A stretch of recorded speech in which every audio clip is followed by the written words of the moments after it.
Hello everyone, welcome to this episode of the theOpenScore Conversations. Today we have Ben Goodrum, whose studies in music led him to deeply explore the integral relationship between emotions, self-expression, and performance.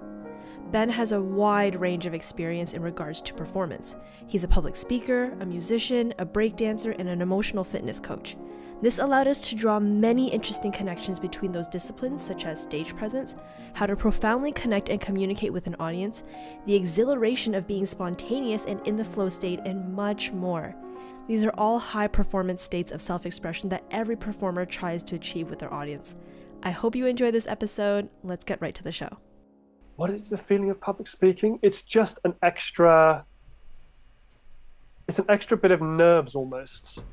And it's an extra, it's a feeling of performance. Mm-hmm. It's a feeling of performance, whereas I feel like with a video, I somehow don't feel that as much. If I'm just making a video camera, I know that I can edit it. But that also could be because I don't do public speaking as much as I used to. Mm-hmm. And, I might not have that feeling if I did it a bit more often. Do you miss it? I do actually, yeah. I'd like to do some more.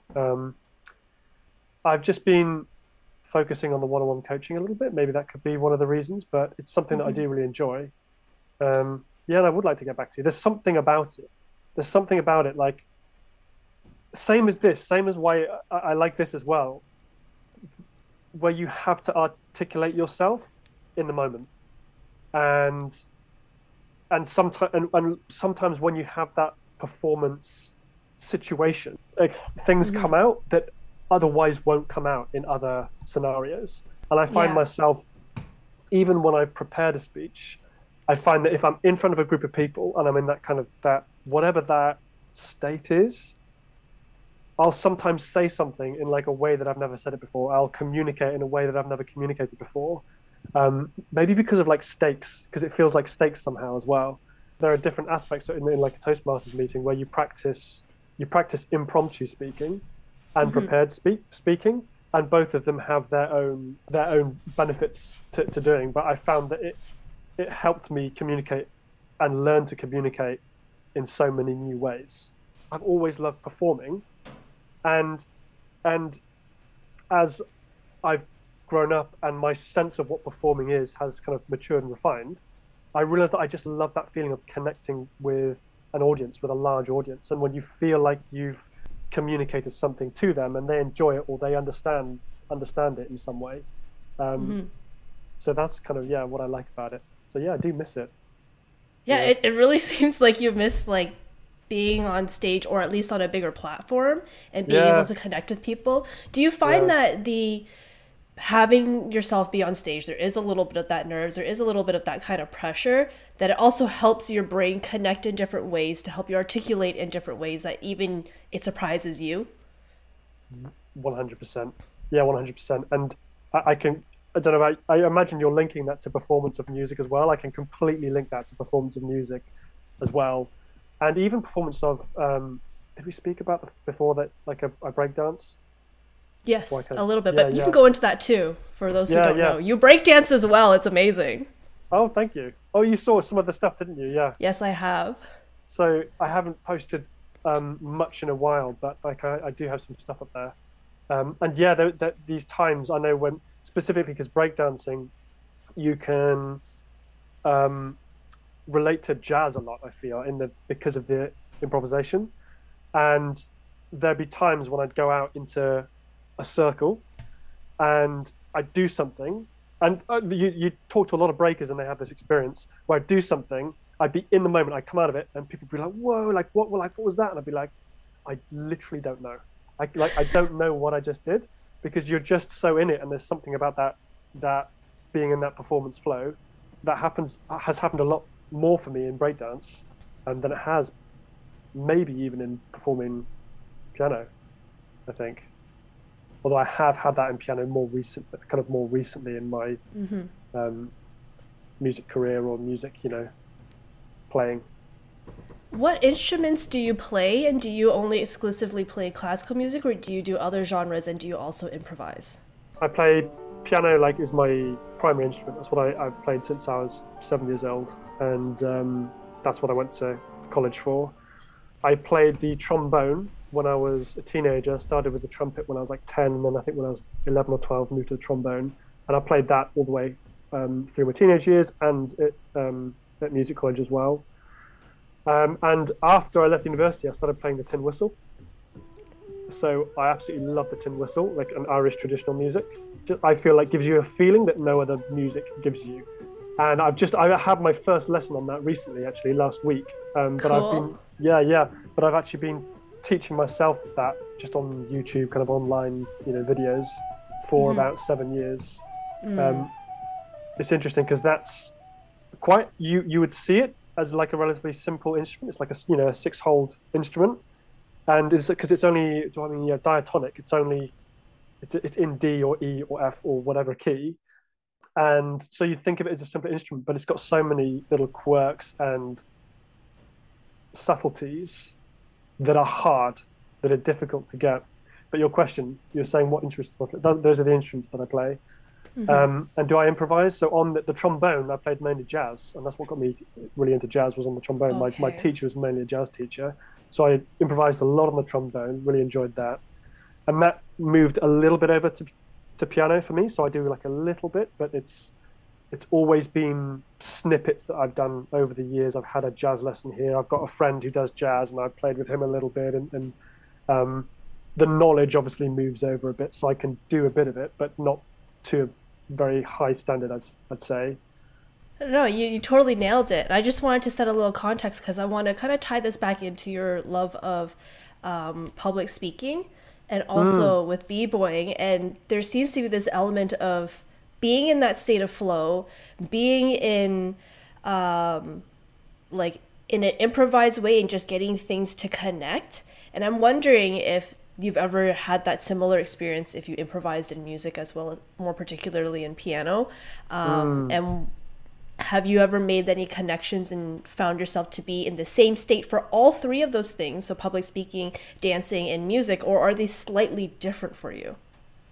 Yeah, so really different. And as you say that, it really strikes me how important it is actually to have different disciplines within the arts sometimes, because you can learn something in one thing that you can then take to the other. And I know that all of the different things that I've done have impacted all of the different things that I've done. I've learned something over here and it's impacted my piano. I learned something in piano and it impacts my break dancing. I learned something in public speaking. And I remember actually, because I used to sing, I used to sing in a barbershop group. I'm by no means any kind of level of singer, but my public speaking impacted the barbershop singing and vice versa. Like, do you find they come from the same place for you, or are they actually slightly different areas? That feeling. I'm sure it all comes from the same place, but it's happened in a different way for each one. The piano was so interesting for me because I've learned that for such a long time. I've got the whole idea of flow and what that meant. I only really started learning and having experience of, like, I don't know, after I was 18, maybe. Applying that to piano was a very different, or it's like a very conscious process.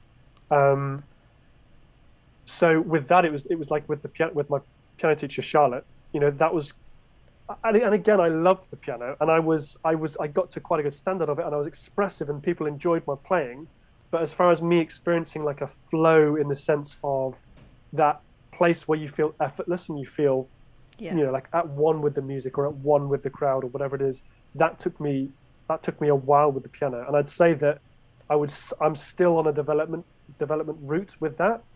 With jazz, maybe I have a little bit when I've been focusing on jazz on the piano, and just within my own practice. A lot of it's happened within my own practice where I get that flow state within practice. It's almost a lot easier because you're feeling a lot more experimental, right? Yeah. With public speaking, because I approached that from a standpoint of connection with the audience, I was really realizing the benefit of like what's my connection with the audience right now, and how can I come to that first, almost before what I'm saying. And so it almost happens a lot more speaking in public. and breaking is just like a whole different thing. That comes from every angle. That comes in the practice, and when you're just figuring stuff out and you're playing about and you're falling over. But then also, yeah, because you the thing with one of the philosophies, right, is with breaking is that you learn how to fall over. Yeah. Right, and it's like jazz. It's like you learn how to make a mistake. You learn how you learn how to get out of it really nicely too. Right, and that becomes, and it's like that becomes the move. Yes. You know, it's like you learn how to get out of it. It's like, oh, actually, that was really sick. Well, that was that was really awesome. Yeah. So, yeah, and in breakdancing, it would happen in practice, but very much so when you're feeding off a crowd as well. I wouldn't go to as many competitions. I wasn't really on the competitive scene that much, but I'd go out with my mates and dancing clubs at the weekend, and there'd be a crowd there, and you'd kind of feed off them. We also had this amazing beatbox band that we would dance with, and they were very improvisational, and so we'd feed off them, and we'd have these absolutely incredible nights every Sunday night, where we would get together and we'd jam, and the crowd would be there and the band would be there, and that was such an amazing place for flow, for getting into a flow state. It sounds incredibly energizing. Like when you're just bouncing between three triangles of like, who knows what will happen. It's so exciting. Yeah. And I can remember points where we knew what they would do. We knew their patterns, and they kind of knew us, and they knew our patterns. And so we could start to predict what was going to happen. And then when you could, and you kind of went, something happened where you went bam, bam, bam, bam, bam, bam, but it was all improvised. And I got my moves on the beat, and they were just completely improvising it. Those were the coolest moments. Yeah, it's this way of connection that is, I would almost say, transcends telepathy in a way. Yeah. Like you just know, like it's a communal knowing, and you don't know how it happens, but you can't think about it because it'll just destroy all of it. You just gotta go with it, and it's just so exciting. And you all know it's happened. Like my mates who were the other breakers, they're like, oh, and the crowd like, oh, and it's just like, and you can't recreate that moment, and that's like the beauty of it. Yeah, absolutely. I love moments like that, and I love that we're kind of touching on this whole idea of like being in the moment, being present, and being vulnerable and expressing with our body, because I think that's a really big wall for classical pianists. And I'm going to kind of circle back a little bit to how in breakdancing, like, and in jazz, you kind of learn how to fall and you learn how to get out of it. And it's in that falling where you fall into a place you can't imagine, and you've got to be creative and like think on your feet and figure out what to do, that I think we don't have as much in classical music, because we're so like to the score. We're almost afraid to make mistakes. And when we're practicing how will I be able to practice so I don't make this mistake ever again in the future? Versus in the practice room being like, okay, I made that mistake. I fell into this area. What can I do, and be curious about it to problem solve? So yes, I don't have that mistake in the future and I have a secure performance, but also find creativity and almost improvise your way to your solution in the practice room. Unfortunately, not as easy to do in like a real performance unless you're improvising. But at least in the practice room, to still have that state of flow, that curious, playful flow. The time that flow came for me with classical music was when I was doing these kind of meditative exercises. So I did, I might be moving away from your question a little bit, but you can bring me back. You can circle back. It's all good. Cool. So I remember meditating before I would start playing a passage of something. And I remember a time when I started listening. Part of the meditation was to listen to just the area just around your body, and then listen to see if you can bring it out to a meter out, and then see if you can listen to the room. And I started listening to the room, and then I'd be listening to my playing from a completely different perspective. And maybe it was just because it was like a switch, in the sense that I was just playing in a different way. I was coming from a different angle. It was almost like it was substituting improvising in the way that improvising is you're coming at it from lots of angles. And this was me coming at a piece that has specific notes that you need to play, but I was just suddenly going like out there instead. And I remember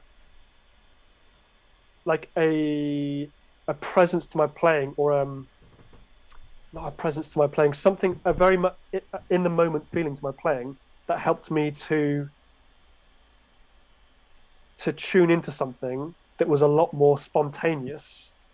It may be in myself, in my energy, in how I felt and how I was expressing myself in that moment than I would have done otherwise. I'm really glad you brought that up, because I have something to kind of piggyback on top of that too. Oh, good. I find that the space that you're talking about, where you can play from a different area, whether it's inwards or outwards, I also do that to try to get in a certain headspace where I have enough space to play with. I guess in classical music, we really play with the tone quality of the sound, maybe not the arrangement of notes. So I had a teacher once tell me that there are 3 concert stages that we play. And the first space is between you and the piano. And then there's you and like a little bit into the audience, or at least up to the stage, at the edge of the stage. And then there's you and your instrument and like everybody in the crowd.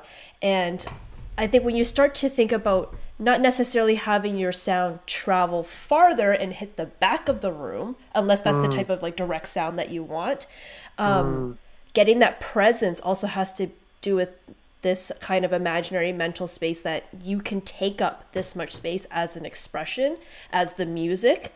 And it's in that place that I find more spontaneity as well. I can really resonate with that. And for me, that is the experience that I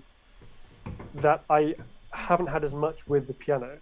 And I did just start to get, so I can remember an experience with my teacher, Charlotte. And there was something either that she said, there was like, it was this way of me changing my mentality. And I felt myself become aware instead all of a sudden of her sitting beside me. And then there were 2 people listening as well. And then I kind of felt aware of them. And that was a magical experience of playing music, actually. Yeah. So I can really, I really resonate with what your teacher said with that.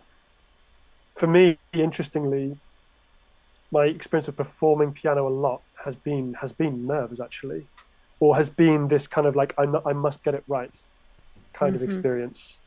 So it's been really useful. That's one of the reasons for me why it's been so useful to have these other disciplines that have helped me to be like, oh, you can do that, and if I can be free in this way, in this other thing that I do, maybe I can bring it back into piano somehow. Yeah. I'm wondering if, because we're talking about, extending our energy, if we get into that type of language, if we start our energy to a wider area, do you find that's the same for you with public speaking? And do you find that's the same with you in dancing as well, that you're automatically bigger? I love that. This is so interesting. With public speaking, yes, I've never thought of it in these terms before, but with public speaking, yes. I very specifically feel like I want to connect with these people first. I want to have a conversation, and I want to say something that is useful, or I want to say something to this person that they understand that will help them, or something like that. And that very much feels like extending, using that language, kind of extending my energy out there, because I really feel like you start to feel that connection. And interestingly, that's what makes the nerves go. Like go away, or that go as in they turn on? Go away. Okay. When you come from that place of connection, and with breakdancing. Because I wonder if you're just automatically there as a breakdancer. That could be the place. That could be the thing. So I've done a lot of different coaching courses and coaching weekends and seminars and so on. And somebody wanted to use me as an example once on a coaching weekend to help her teach about voice through the way that I was with breakdancing, because she saw me breakdance, and she was just like, and a few people have said this to me before, that when I dance, I'm completely in this level of like self mastery. You're totally, and I feel like that's kind of how you have to be as a breaker in particular. You've got to be in this space of like, I am here, I deserve to be here, because it's part of the culture actually. And she said to me, she was teaching me how to sing, and she said, right, I want you in front of all these people. I said, I want you to break dance. Like, we'll get some music on. I want you to do what you do when you break. And I do this thing where I get out there and I'm big, you know, and I'm probably not as, I say that, you know, it's probably the voice in my head. I'm not as big as other breakers, you know, like I could get bigger, but like in comparison to, I don't know, whatever, I'm big in that space. And she said, right, now feel what you're feeling right now, be that energy that you're being, and sing. And my voice completely transformed from how it was before I did that and then afterwards. So you could be right, because that I'm just there. I'm there anyway, because it feels, in that environment, it feels essential to you being able to do what you need to do. When you break dance, it's not a small thing. It's really, you can't go out and just like and just there's a level of commitment, and that standard I feel is much higher than in some places. Like yes. that, like the starting place. Yeah. Like if you can't commit, you're not going to learn, you're not going to be a breaker. Like you just have to commit. And until then, you're not learning, you're not a breaker. Yeah. Yeah, it's like you're standing on your hands, for example. Mm-hmm. And you can't just imagine doing a handstand in this like small way, like an uncommitted handstand. You have to go out there and it's got to be bang. And even if you fall over, it's better that you go out bang and then you fall over and then you hit it somehow. Mm-hmm. Or it just doesn't really look like breakdancing. Yes. Yeah. I'm completely vibing with what you're saying. And I wish that there was more of this type of attitude that was cultivated and nurtured in classical music. It's kind of difficult with just like the natural nature of it. You know, you got to be like very direct on score and things like that. You know, we can't necessarily just completely revamp Rachmaninoff concerto on the fly with the rest of the orchestra on stage necessarily. But I think you touching upon really looking ideally for connection as a first and foremost to kind of circumvent the feeling of nerves is really important, because a lot of times I think the nerves get in the way because we're thinking, I can't express myself, or I can't connect, or I can't do either of those because I'm afraid I'm going to play a wrong note. I'm afraid that my technique is not good enough. I'm afraid of blah, blah, blah, blah, blah. And we're just nervous and resisting the tension of like our barriers to keep us from connecting. And I think it's more, there's a fine line between mistaking nervousness for resistance, if that makes sense. Elaborate a little bit. At least for me, I find that when I'm resisting something, for example, like I want to go out on stage and perform this, but I'm scared, I'm not prepared enough. So there's a resistance to go out on stage despite that desiring. Yeah. That kind of little tingle of, I'm unsure, is also very similar to nerves. Yes. Okay. And it's very easy for them to just kind of get into this mixing pot and mistake nerves for just resistance and just needing to let go of that.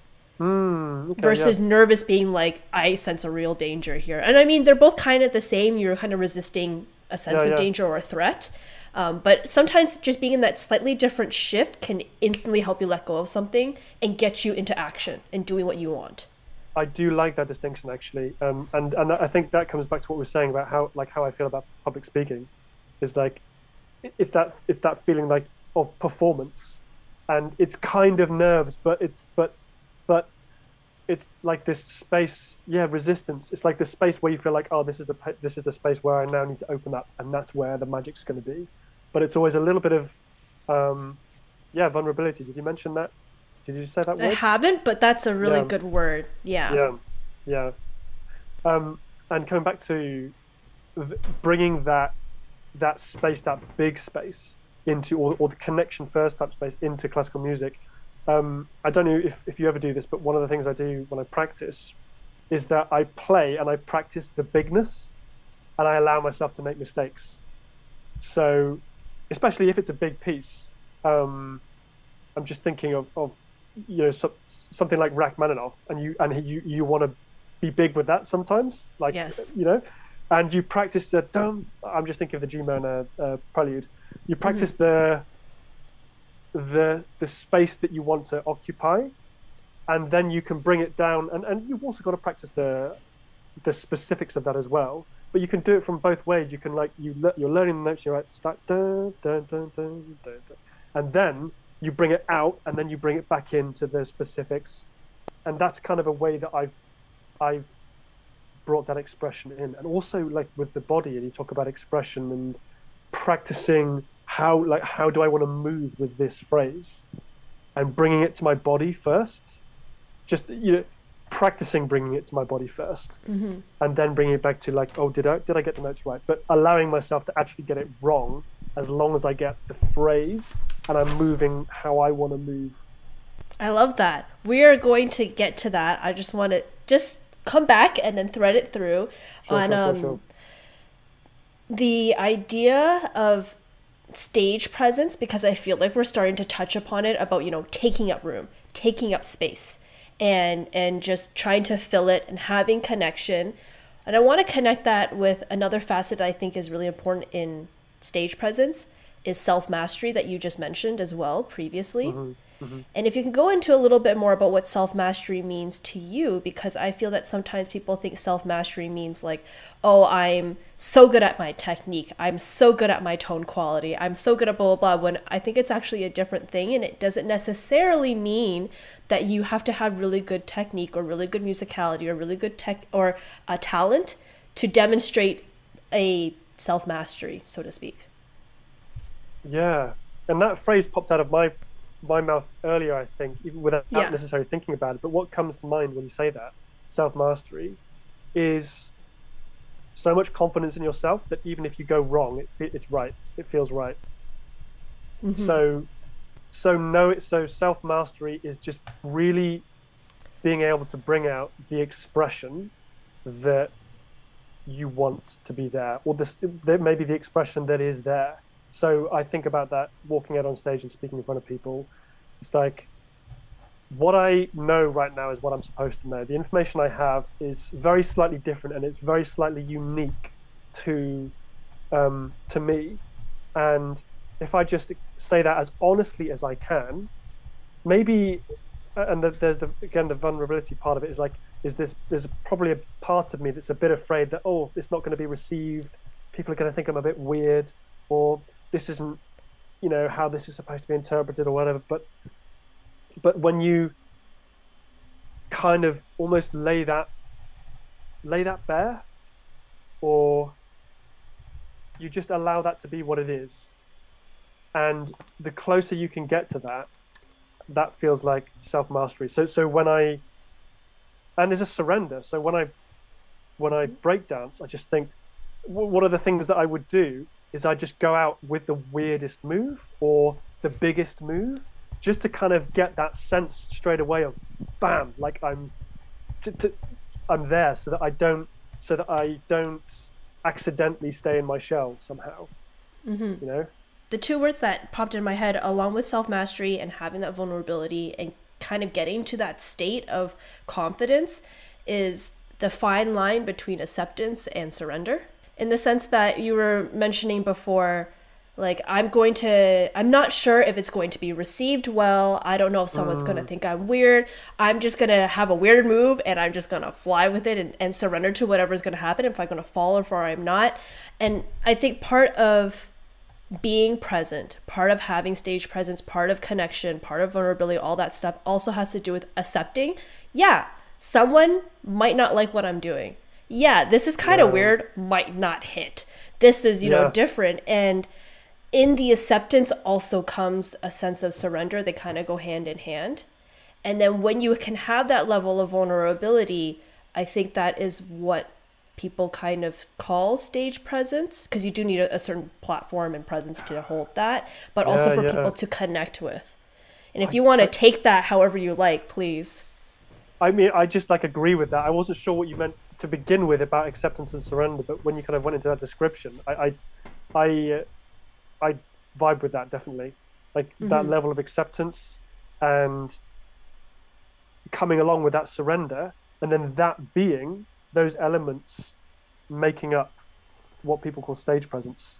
And what came to me there as well was also that sometimes it might not like work out in from any given perspective, from your perspective, from their perspective, from you 2 years later going, oh, that was a terrible thing, but that's the, you know, or that was an awful like performance I did, or that was such a bad idea, but that's part of you being at the edge of your own explorative mission, and the more that we go there, the more that we're likely to find our originality, or like what our original movement is, what our original expression is. Another thing that I think of with breaking, and it does seem to be, for me, the thing that's allowed me the most freedom, is that you need to be willing to look a fool, and to look stupid, and to be really stupid, and to do the cool thing. You have to be willing, and even put yourself in a position where it's like, well, this really could be like really stupid. I might look back on this and cringe and feel awful about it. And when you're in that space, that's when you allow yourself to find whatever your true expression is, or your original expression. I totally agree with that. And in that space where you're like, this might be totally crappy and I'm going to be a fool, but also accept and surrender that that's also a possibility, so that you can step into that and see what you're going to grow into, is also the part of, you know, the vulnerability and self-mastery. Yeah. Yeah. And also, it's like, that's when the coolest stuff happens. So I think particularly with breaking, when I'm in that space of I'm going to allow this to be really stupid, that's when all of a sudden you're like the truest expression that you want to express, and the way that your body wants to move suddenly meet, and you do that thing. It's like, oh, that was it. But it can only happen in that space. Yes. And then I want to dovetail this into how you're saying before that you had some exercises that would help you. Basically, you go and you try to make the biggest sound, and you try to experiment, which I think is exactly what's happening right now, where we're allowing ourselves to just try different things and to take up room. How are you bringing that back into the body? Do you mean that by simply just doing that action and the body gets more comfortable with it? So I suppose it would be meditation. Some form of meditation. And it's funny, looking back on old videos I made of breakdancing as well, I realized that I think I found some old videos, and I realized that I knew this with breakdancing way earlier than I did with other stuff, because I would stand in the middle of my living room, and the music would be playing, and I'd have my eyes closed, and I would just start moving my body and shaking it about, and in this way that almost, with this mentality of it's like, doesn't matter if you look stupid type thing. And that was a meditation of, pretty much, when I view it, I feel it is feeling into this kind of the center line of my body. It's usually around my sternum, where you just feel, how do I want to feel about this music? You're kind of asking yourself a question, what would I want to do if it didn't matter what I did? What would I want to do if I could do anything I wanted? And it's almost, that maybe seem vague or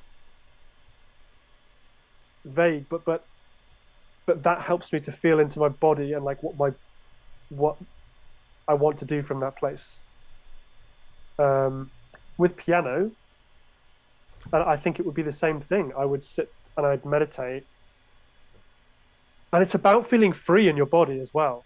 It's about what actually is it that makes me free up, because as musicians, one of the problems, right, is that we tense. And that's how a lot of problems can arise. And so I'm just like, get my body into a position where I feel free first. And then if I was to play this phrase that I'm practicing from a place of freedom. And it's not just about like in your wrist and that, you know, almost that arbitrary, like you need to have, you know, it needs to be free here. You need to be, it's like genuine, like what emotionally feels free. And then when you when you take it back that far to what emotionally feels free, your body will start to feel free. Because how we feel emotionally and how our body physically feels are very closely linked, if not exactly linked, you know? And so it's like we can learn like the technique of you should have a loose wrist, or I'm being, you know, I'm just a loose wrist, or you should have freedom in the elbow at this point. You can contrive that, or you can be like, what actually feels free in my whole body? And then that translates to the rest of your body. It's interesting. Your questions are so good because I've never like thought about that in the same way. I love where you're going with this, so I'm going to continue riding this wave as we both are. Brilliant. In the sense that I totally resonate with finding that freedom by feeling like kind of like the center line of your body, and from there, like what's going to happen. And finding the freedom. I'm wondering how often classical musicians start about hearing the music, whether it's in their head or from some external source, and actually ask themselves, what does this make me feel? How do I want to express it? I find with classical musicians, in the way that we train, it's more from like a reverse approach, being, this is the sound I want. How am I going to get there? By moving my elbow in this way. How am I going to make sure I'm perfectly aligned? How am I going to think about the sound first? When really, as most of the greats say, it's like, what is the sound that you want? And you want to find your connection from there to where you're at and just try to straight shot it. And part of it is keeping yourself open to that freedom. So your body's like, I hear that's the sound that you're looking for. And I think if we do this, we'll get it. But you have to try that. But then we get straitjacketed into, if you're going to get that sound, you must approach from like a free arm and like come from above. And sometimes that might be too loose for some people and they do need a bit more instruction. But I think for classical musicians, especially if they're having some tension and injury issues, sometimes approaching from thinking about, okay, what is the music and what does it actually make me feel like? And like, where can I play from that place? And what comes out from there? Absolutely. And that's the connection to freedom and this place, I think, very specifically for classical musicians. And that's where I found it from. Because there's such a long history of this music, right? And it's so incredible and nuanced and clever and developed in so many ways by limitlessly talented people, that it's like what do I have to add to, like, how can I add to something like that? It's like you know, you're learning from them from 200-300 years ago, or however long ago it is in the first place. And so with all of that history, and because it's kind of such a high art, is that a good way of putting it? We're still, you know, when we're learning, we're learning from them, and we're matching up to that first by learning all this technique. But I remember with Charlotte, so I'll say it, so Charlotte Tomlinson, who I think you have her book, which was... I know who it is, but for the listeners who don't, can you give a little background? So Charlotte Tomlinson was my teacher when I came out of university, and she was friends with a family member, and my family member said, oh, you should absolutely find Charlotte. And Charlotte is really what opened for me this world, this holistic view of playing and learning the piano, and a lot of the experiences where I had a new experiences of music came from what Charlotte taught me. And she's written a book called Music from the Inside Out. So she kind of taught me first this way of looking at my emotion, and specifically what I am feeling, and that whatever that feeling is, literally whatever that feeling is valid. And the way that I learned this was through, and this was the story I told you before, when I was playing, I think I told you this one before, I was playing a piece of Mozart, and I'd never really fully connected with Mozart emotionally. Mm-hmm. where I really felt like I was in the music, and I played it because I'd learned it and I'd learned the technique and I could play it to a good enough standard. And we're playing the first page of this sonata, and when I'd finished playing this first page or a few passages or whatever it was, she said, "How do you feel about it?" And I said, "I don't know." And she said, kind of feel into, how do you actually feel about it? Feel into your body and feel where the feeling is in your body about this music at the moment, and what is that feeling? And I said, I felt it. I felt it in my chest. I was like, oh, there it is. That's the feeling. And I was like, God, I feel dead and stagnant and bored. I feel bored playing this music. And she said, okay, great. Play the music bored. Play from that place of being bored and stagnant or whatever it was.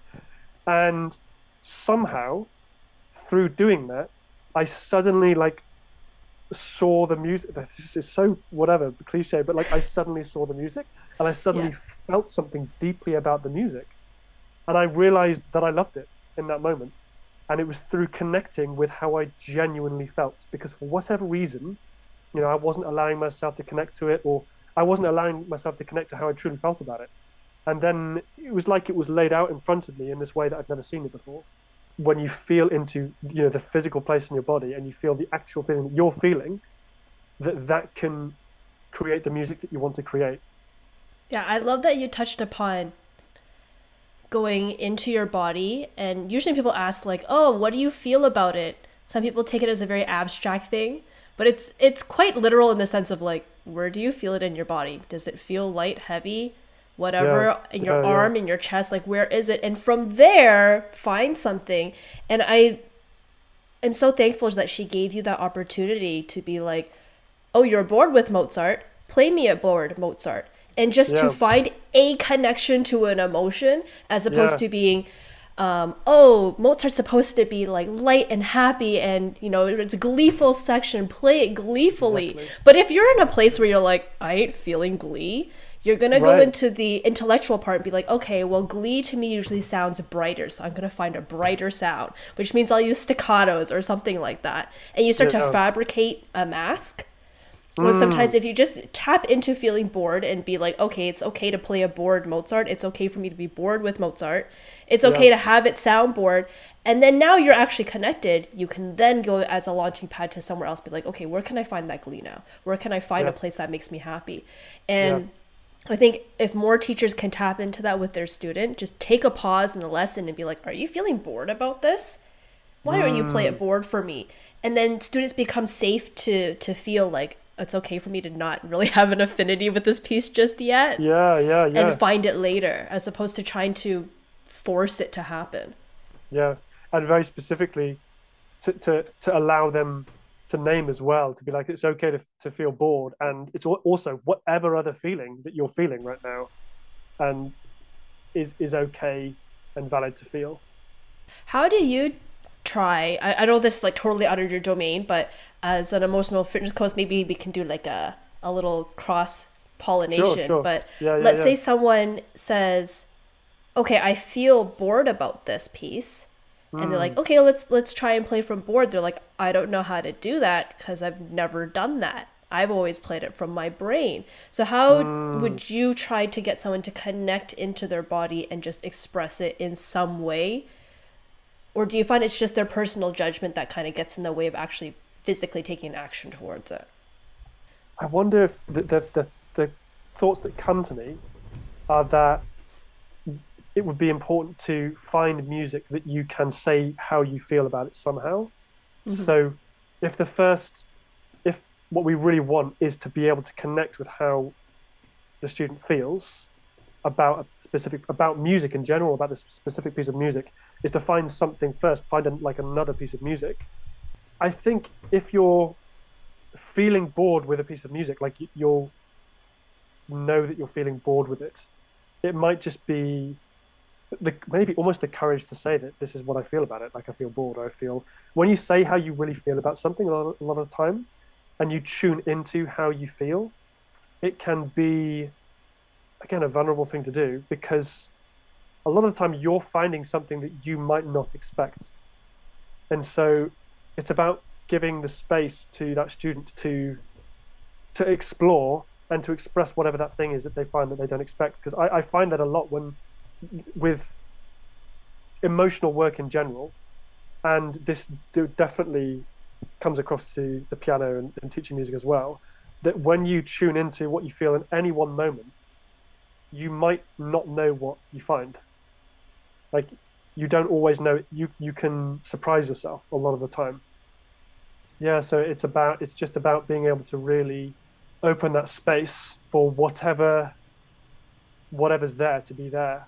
And sometimes I don't know is also the first step. Like, I really don't know what that is. So it's like, if you don't know what that is, let's find a place or find some music or find something that you can play where you do know what that is. Mm-hmm. Do you think there needs to be like an element where the person who is feeling this emotion or not sure what they're feeling has to be convinced that they are feeling like, yeah, this is anger that I'm feeling, or yeah, I am convinced I am feeling this? Do you think there needs to be a little bit of that element there? Yeah, so when I coach people in my sessions, so for the emotional fitness, feeling can be such an alien language to us that when we dive into the feelings, it's like there is an uncertainty there. Like, am I feeling that? Is that really me? Like, and then we come up with a sentence, I'm feeling this because of this. It's like, well, is that really real though? Is that really true? And people do struggle with that. Ultimately, yeah, I think there definitely has to be some conviction, and that can be a journey in itself. And it may be so. In some scenarios, that might not be really quick for the student. And for me, this is why when I learned with Charlotte, I realized that there was a huge, so much for me to learn about emotions. And then she sent me on to my coach after that, who was Terry. And I learned all about emotions, because I was like, oh my God, this world here is absolutely huge. And I have not even scratched the surface with piano. And I went off to learn about that. And I became in some ways more interested in that. And yes, yeah, I would say that conviction is what's needed in the end, and that's a learning process to get there. Mm-hmm. For sure. How would you describe what emotional connection feels like to you? Like, if you just emotionally connect to what you're feeling, what does that feel like to you? Is it like a settling? Is it like a ding, a knowing? For some people who might not have never connected with their emotions, like if they needed a quick guide. There is a surrender. It's an opening that physically it feels good. So you'll have some kind of physical marker feeling in your body that just feels good. And for me, a lot of the time, I get a feeling like along my spine where you'll just feel something open up. And that's what can help with the conviction, actually, is to start to trust your body's intelligence.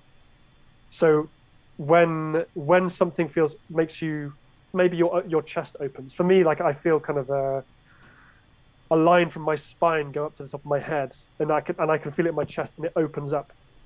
And I found over time, just to trust that means that I'm emotionally connected, because what comes after that is some kind of authentic expression that feels very, very authentic.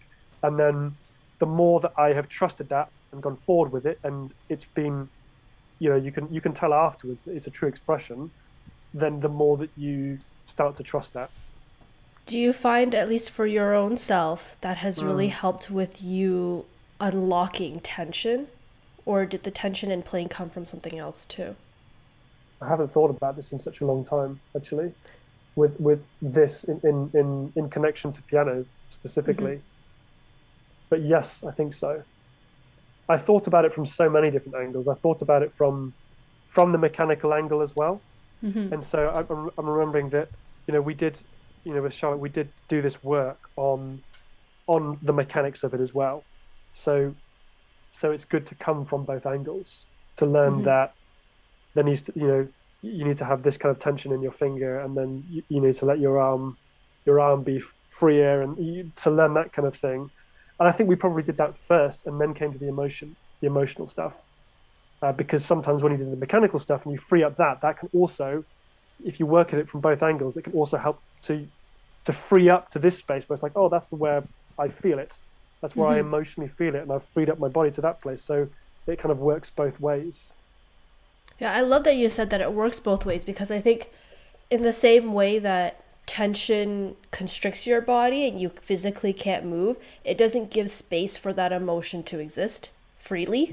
Yeah. And then at the same time, if you are emotionally free but your body's not, you're gonna have some heads combating there. If you do free up your physical body but you are unwilling to accept that the emotion is there or to utilize it, that's also going to seize the body as well. And so there is a little bit of this balancing game between what you loosen up here, what you loosen up emotionally, and so on and so forth, that you find a place where your body and your emotions also meet happily and play from there. Yeah. So maybe that would be the answer then, is that it's both. It's coming from both angles. So if anyone out there is like stuck on their technique, tune into yourself emotionally, I would say.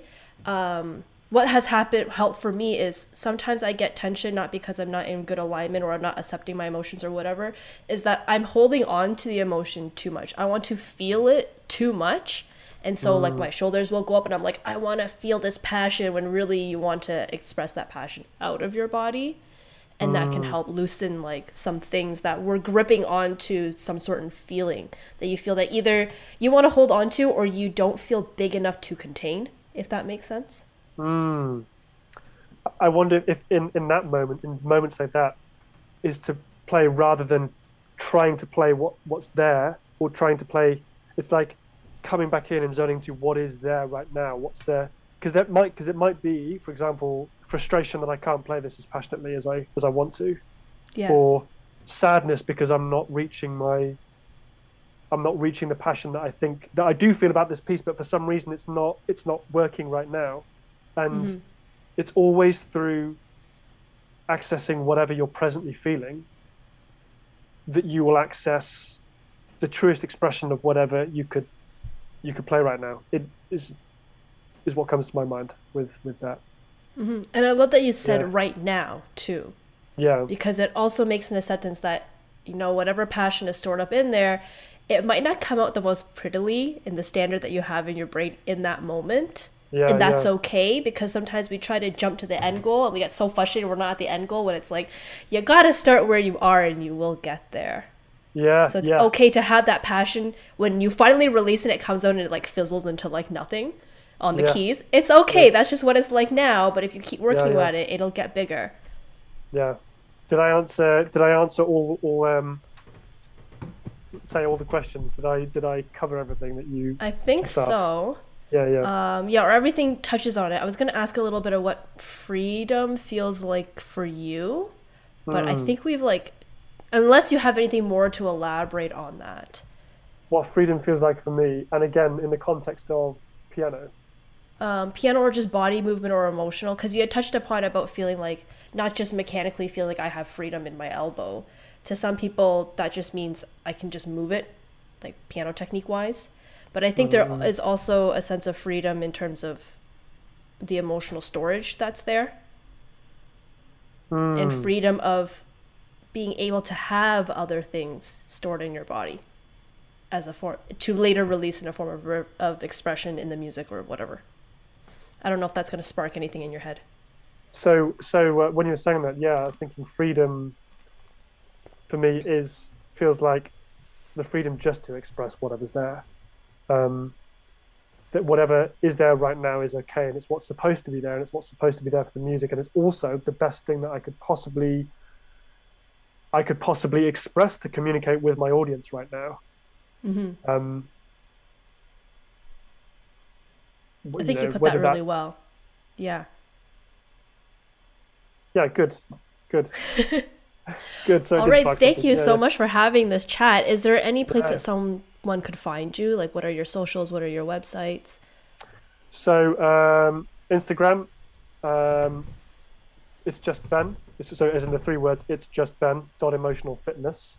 I've got a group on Facebook called Emotional Skills and Knowledge for Already Emotionally Intelligent People. So, and it's all about like the nuance and emotional intelligence. I use intelligence and fitness a bit interchangeably sometimes. So come there for the nuance. Come there if you feel like you're an emotionally intelligent person, and come there if you feel like you're just interested in it. Would love to have some more musicians in there, of course. And that's a cool place to hang out. Those are the two, Instagram and Facebook group. And as an emotional fitness coach, what do you do?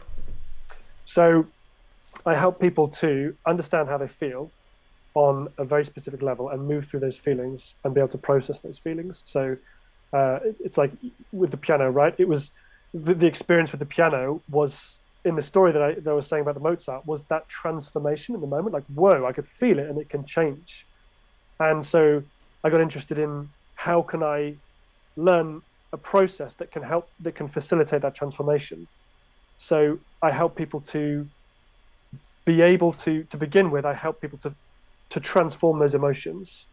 And that creates a lot of insight, inspiration, purpose in all areas of life. And then they take that away and learn how to do that themselves. So they take away the tools that I teach and learn how to do that for themselves without me, which I think is the most empowering thing.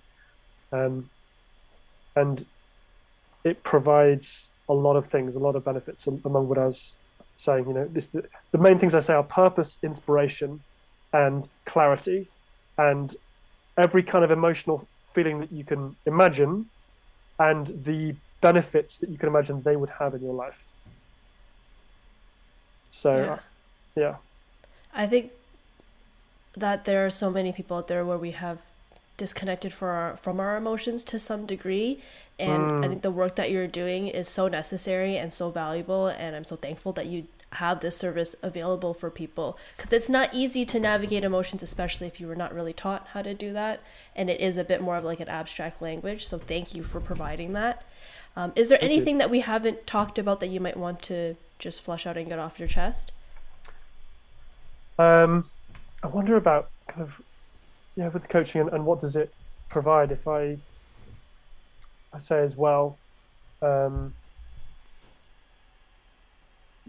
just trying to think what was the thing, what was the problem that I experienced with college that was then solved, to put that in a very binary expression.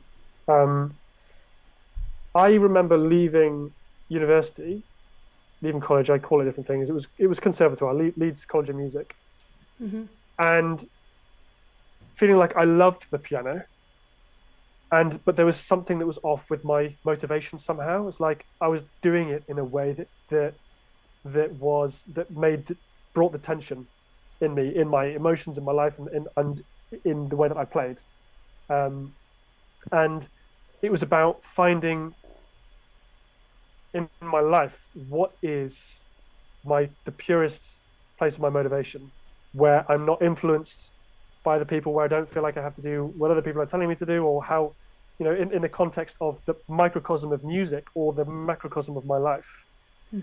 And learning how to tune into how I felt and learning how to process that had a ripple effect across my whole life, and expression throughout my life, expression of like my work and what I wanted to do, and expression through